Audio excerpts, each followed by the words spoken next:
Si Nena di nakapag-aral, di natitiyak kung ano ang bukas, o kay hirap ng buhay na kaniyang dinanas.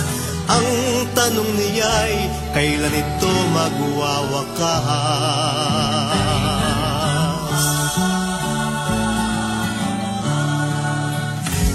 Ang nanay niya'y nakahiga, matay nakapikit, sa labis na trabaho ito'y nagkasakit. Si Nena'y nababalisa, kailangan niya'y pera, walang mautangan, saan kukuha? Kailangan niya'y pera, saan siya kukuha?